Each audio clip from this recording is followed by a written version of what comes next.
Well, good evening, ladies and gentlemen. Welcome to Don Odells Legends. My name is Art Tipaldi. I'm the editor of Blues Music Magazine. We're an exciting new magazine in the States, and we're here today at Don Odells Legends with a legend himself, I suppose, of the British blues world, British blues guitar world, and that's Matt Schofield. Matt, welcome. Hi, how you doing? Good, thank you. And I say a legend yourself because you've accumulated a ton of awards at a young age. You're 36. I'm 36 now. I guess Yeah, I don't, so- not quite young, not quite old Yeah, now, you know? yeah. So basically, I mean, you know, the top British blues guitarist, 2010, 11, 12. Yes. And then, because you've won 3 years in a row, I'm out of the game. You're out of the game. Yeah, so they put you in They the put you in the Hall of Fame. Yeah, yeah. So that's very cool, of course, you know. And then you were voted one of the top 10 blues guitarists in the UK. Yeah, that was a while back in a magazine, Yeah. one of the UK guitar magazines and stuff. That stuff's fantastic. Yeah. The British Blues Awards in particular, because it was voted for by fans and music lovers. So that's kind of lets you know you're doing something right. That's right, yeah. So that meant a lot. And we got the album award one year as well, and again voted for by fans. So that was like, that's pretty cool. That feels good. But Yeah. I try not to buy into any of the Well, any of the hype too much, because you know, I just keep moving forward. For me. Yeah. Well, I know you don't start off and go, oh wow, I want to be guitarist of the year. That's not how you start in any of this.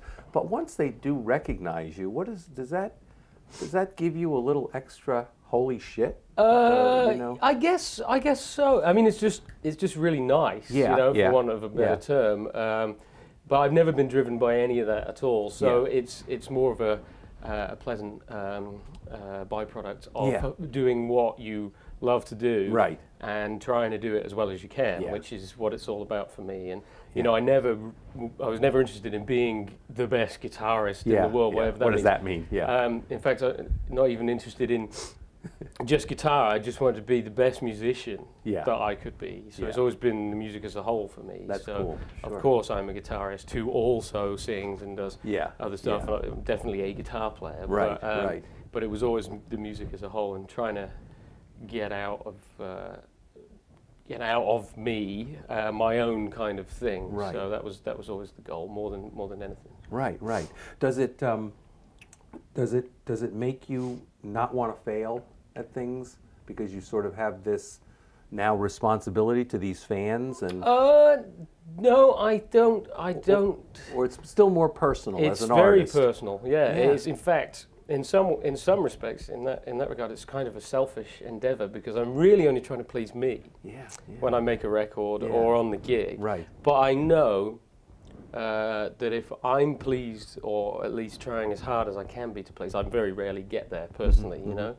And I think that's what keeps you growing. But if I'm pleased, then almost certainly some other people are going to enjoy it as well. So that's the way I see it. But, you know, I'm also quite prepared for people. Well, if everybody likes you, then you're doing something wrong. You're way too comfortable. Yeah. So it's always been important to me to be true to me and have musical integrity. Really, is what it is. Not try and second guess stuff as well, or overanalyze it. Like, you know, when you go make a record, a lot of people they listen to it and go, oh, he's trying to do this. Or if I read some of the reviews I read where people are talking about, he's trying to be more commercial. Or he's I'm not trying to do anything making a record ever, never have done. Other than play the music I love and play that as well as possible. That's as far as the analysis goes for me. Is no more than the music, you know.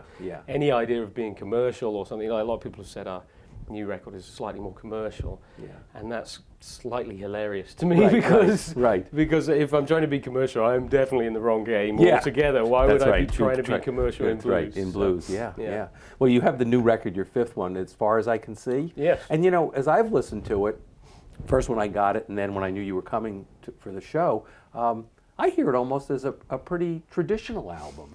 I hear elements of Texas blues in there. I hear elements of Chicago blues. I hear, you know, some soul stuff. Yeah. And it's just a music album to me, you know. Hopefully the thread is the blues is always in my playing, even if I'm not playing something classically bluesy. But so the the thread is the feel of it to Right. me. The feel is blues, even if we're playing something that's, you know, there's a funk track that's pretty much almost like straight up Tower of Power type groove or something like that. Yeah. But we love all that stuff, you know, Right. all the different kinds of it's all good to me, you know. Like I say, it's about being a musician for me rather than being a guitarist or even being a blues musician. Right. Although there is no greater honor to me than to be accepted as a true blues player. That's like the highest. It's the hardest thing to play right. Right. Blues. Right. So, now, when you said earlier, you know, about trying to please yourself as a musician, maybe, and not so much as a guitar player. What does that encompass in putting a record together? Every single layer, you know, from every instrument and the entire, you know, production and the environment that we're recording it in, you know, being comfortable as a musician.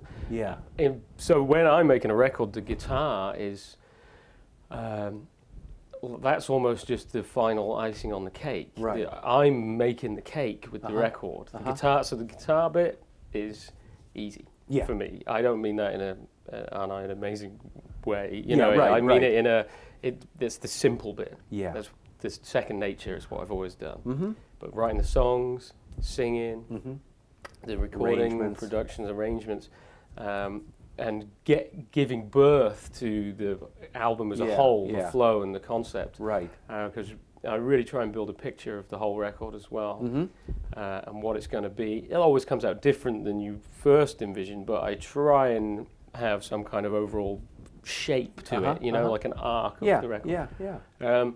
So that's what I'm dealing with, is making a record. That's what I'm interested in. And, and then really, once all that's in place, I just play guitar on top of it. You know? Or we play live, but I don't think about then going in to do a solo or something like that. So it's the entire musical process, not just guitar. So in many ways, I always compare oftentimes the music I listen to, the songs, the albums, to paintings. You know, to the artistic vision that goes into a painting, to what a Renoir might do, or a Van Gogh, or whatever. That's exactly. And it sounds like you're thinking in similar terms, that there's this painting that you're creating.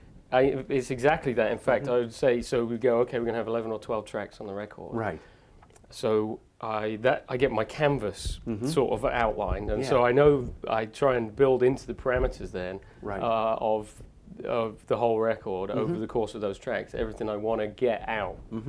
And so this in this new record in particular, it's pretty diverse in its feels, but I deliberately felt like doing that this time. Because I wanted to. It's as simple as that. Yeah. The last record, which I'm very proud of working with John Porter on, a great producer, one of my favourite human beings. We did a more sort of singular sound, more of a focused kind of sound to the record, a little bit less diverse. And that's what I needed to do then. This time, we actually started recording it before I'd signed my new record deal with Mascot Provoke. Right. So I'm like, I just want to go play anything I feel like playing, and the thread will be the feel. So, but it's definitely get the canvas and then start filling it in. Right. But you know where the edges are. So. And filling it in with colors. Yeah, and that's what it is. It is colors. It's musical colors. Like a slow track is one color to me, and so I like a broad palette. I would say there's a brightness to this. And there's an uncluttered feel to it. It doesn't feel like I'm looking at some painting where everything is jammed in. Yeah. It feels like there's a lot of space and room to breathe, if you will. There's a good dynamic on the record as well. That's your band too. Credit to the band is exactly what I was going to say, and also Simon Law, who co-produced it with me, who's we've known each other 20 years. He's my live sound engineer, and also builds my guitars, and. So he's very intimate with my sound, and so this one was like, well, he's been mixing us live for many years, so why don't we just take that in the studio as well, you know, because everybody involved, although we haven't worked together as a band lineup in that format, I have worked with everybody on the record lots for many years, so it's a new combination of people, and that was important to me, wanting to have a balance of familiarity with each other, but not that kind of overly familiar thing that you get when you've been on tour for a long time with the same people. Right. You get a way of doing things that becomes a comfort zone. Yeah, yeah. And I wanted to break that as well, Yeah. so have a little bit of edginess. Right. So a couple of the tracks, like the middle Slow Blues, The Day You Left, it's the first time we'd played that all the way through. Okay. We'd kind of run through it in a rehearsal, but we'd been going, oh, it's just kind of a blues with these changes, you know. Yeah. So we'd not spent a lot of time rehearsing it. So then we went for a take just to see what happened, and it kind of come to the end. It's like, how do we get out of this? You know, but the tension of everybody like watching each other, because we're all just playing live in the room on that, and everything's bleeding into everything else, and so there's no fixing it. You know, nice. It's commitment, and that tension of everybody following each other so carefully, I think it actually is palpable in the track then. You know, you can feel that tension, and that's great on a slow blues. That's right, absolutely. Sometimes it's about taking calculated risks, I suppose, in the studio would be not like reckless abandon. No, no. But, you know, you made this sound a little while ago like this was a pretty comfortable experience. Yeah. I would imagine that this pushed you in some ways, too. Yes. To, like you just said, to experiment with some new we were new very ideas open. Or And certainly on this one, this framework of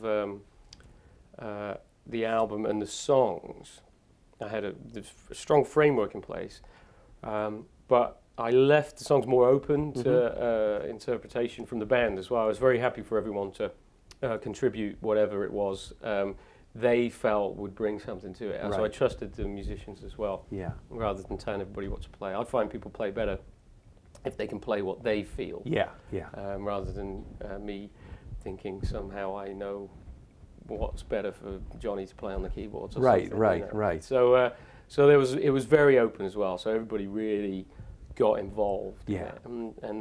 So it's a team effort in that regard. Yeah.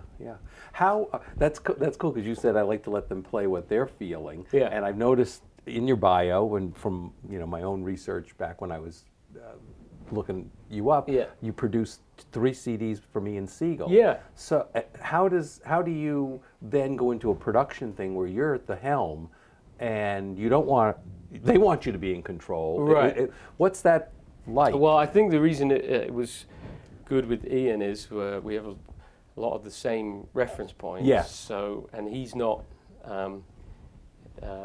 as comfy in the studio as he should be, given his level of talent, you know. So it's so really, in terms of production for him, it was trying to make him comfortable being him as well. So it's almost the same thing. Right. But so it's trying to get him to be as just able to be himself completely. Right. So yeah, it's really the same thing, but from on the other side. On the other side of the glass. Yeah. Sure. But it's always about that to me. I'm so in that regards, I'm kind of would be a hands-off producer.